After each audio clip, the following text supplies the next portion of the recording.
नमस्कार मंडळी, तर स्वागत आहे तुमच्या माझ्या व्लॉगमध्ये। कॅलेंडरप्रमाणे बघायला गेलं तर दसरा आज आहे, पण आमच्याकडे दसरा काल साजरा झाला। म्हणजे कोकणात सगळीकडेच दसरा हा काल साजरा केला होता। तर आपल्याकडे जी पद्धत आहे की देव सोनं लुटायला जातात, त्यानंतरच आपण एकमेकांना आपट्याची पानं सोनं म्हणून देतो।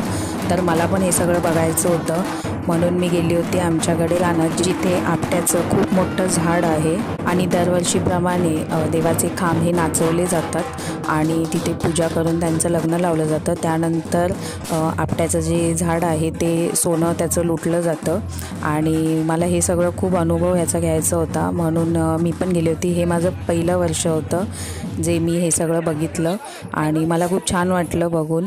तर याचा मी संपूर्ण व्हिडिओ यूट्यूबवर नक्की टाकेन, तुम्ही नक्की बघा आणि तुम्ही पण आमच्यासोबत छान छान तुमचे व्हिडिओ शेअर करा। तर तुम्हाला पण माझ्याकडून आणि माझ्या परिवाराकडून दसऱ्याच्या खूप खूप शुभेच्छा। तर पुन्हा एकदा सांगते, व्हिडिओ नक्की यूट्यूबला जाऊन पूर्ण बघा आणि व्हिडिओ आवडला तर नक्कीच लाईक शेअर करा आणि चॅनलवर नवीन असाल तर सबस्क्राईब करायला विसरू नका। बाय।